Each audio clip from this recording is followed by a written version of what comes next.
Well, first of all, thank you for the opportunity to come in and share a little bit about these two significant events within our city last week. What I'm going to do is break them down, both incidents independently, and then we'll talk a little bit at the end collectively about the resources.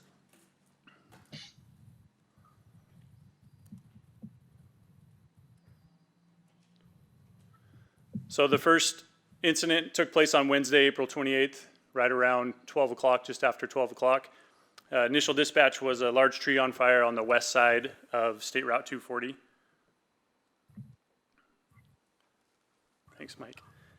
Upon arrival of the incident commander, she noticed a large column of smoke, even just heading up to the incident, so she called for additional resources right out of the gate. The first two units that arrived had some difficulty accessing the fire incident. It was just on the west side of the interstate at the time. One unit stopped on 240, the other made access through the Corps of Engineers gate there on Columbia Park Trail. Both apparatus had a difficult time getting to the fire just because of its location. So as they were arriving, the fire continued to grow. There was a significant amount of dry tinder fuels all over the ground there. Couple that with some erratic winds, the fire seemed to be growing in about every direction and it wasn't making a whole lot of sense at the time. So we jumped a significant amount of resources on it as soon as we could. And moments after we got our initial attack on this side of the highway, we noticed that there was smoke on the east side of SR 240 as well. So again, additional resources arrived, but because of the dry tinder, super flashy fuels on both of those sides, that fire escalated pretty rapidly.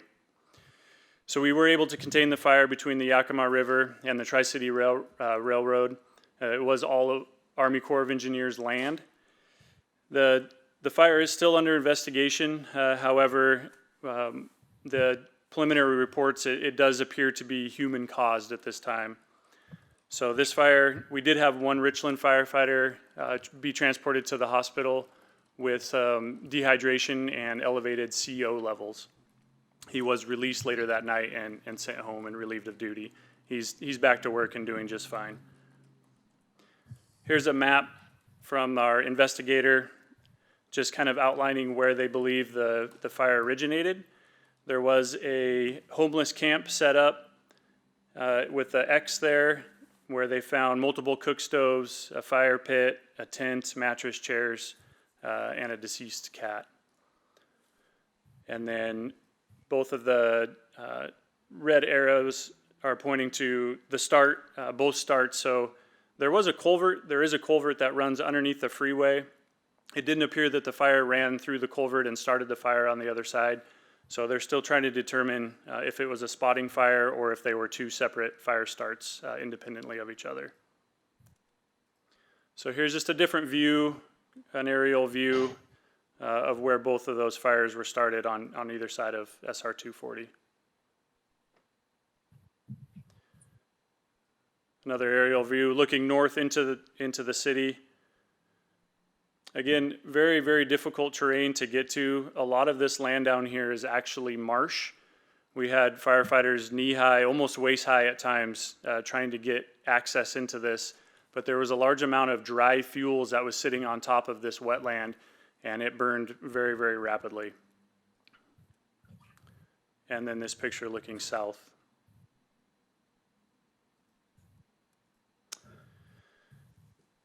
And then on Thursday, April 29th, right around 4 o'clock, we again were dispatched to the area of Columbia Point for numerous reports of two separate fires burning in large trees down at Columbia Point.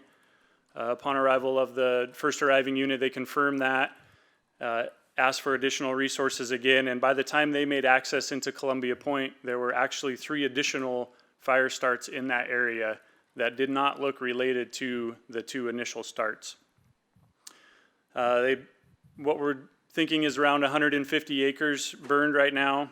Again, this fire was contained to the Columbia Point area, and it is under investigation. Appears to be unrelated to the fire the day before. We don't think that it was a hot spot from the fire the day before. We think that it was a separate ignition source. And again, the fuels there are very dry, unseasonably dry for this time of year, and very rapid fire growth, and into some of those big, heavy, dense trees created a very difficult fire to get close to and suppress.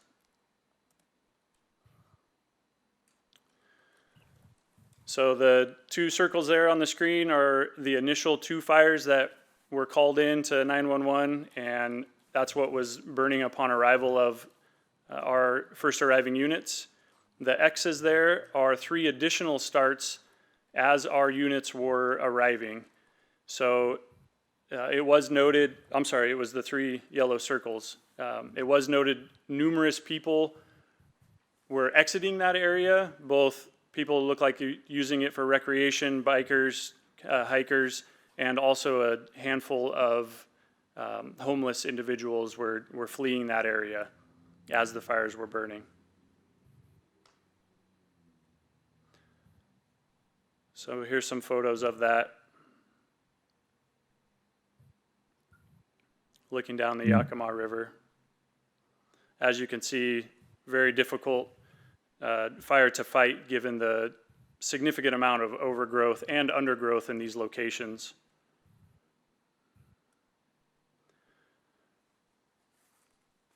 So both of these incidents, we were able to utilize fully our mutual aid and automatic aid agreements with all of our regional fire partners. There was a total of 10 different units or 10 different agencies on this fire. We had roughly 30 apparatus over the 2 days and over 65 firefighters over the 2-day operational period. We all worked really well together. The mutual and automatic aid agreements worked just as they should. Resources were available right away, and everybody responded really quickly to assist us. So additional key partners for these 2 days was our law enforcement. The City of Richland Police were great. They were right there with us the entire time. Washington State Patrol, Benton County Sheriff. We utilized their drone on Thursday, which was extremely helpful to determine where the fire was going and get some really good aerial footage from that. City of Pasco and Kennewick Police Departments both assisted with traffic control and helped keep our crews safe while we were operating on the highway. And then some additional support agencies. The City of Richland, the Parks Department was phenomenal. They were able to get out there and help us close down the walkways, the pathways, and trying to keep pedestrians out of there. And then the City of Richland Marketing Department was fantastic too in assisting us with public information and getting news and reports out to the public. The Corps of Engineers were heavily involved. They were right there in our back pocket the entire time. Washington State Department of Transportation, they were great to work with as well. On the fire on Wednesday, we shut both lanes, both directions of traffic down to 1 lane. And that apparently takes quite a feat to get that done. So we were very appreciative of that. Really, we owe the safety of our crews, really, and the community, both of those days to these support agencies. Emergency management was able to get a code red out, which was extremely beneficial, trying to keep people out of that area. And then Tri-City Railroad as well. As soon as we requested it, they shut down that railroad, and they kept it closed until we gave them the green light to turn it on, and they were happy to do so. So here's a map just outlining what the City of Richland leases from the Corps of Engineers. Thought this would be beneficial just to highlight the areas that the city does actually lease from the Corps, and none of this area was burned. Everything was to the west and to the north of this map. Another overview. And then one last photo. This was taken on Thursday night as the fire was continuing to progress down to the Yakima River. Again, extremely thankful for all of our regional partners and the city partners here. Everybody worked really, really well together, communicated well. Everything was coordinated, and even though it was a significant event in our community, everything went really, really well. We felt confident in what we were doing and how we were getting things done, and that was testament to the entire team here in the city and in the region. Thank you.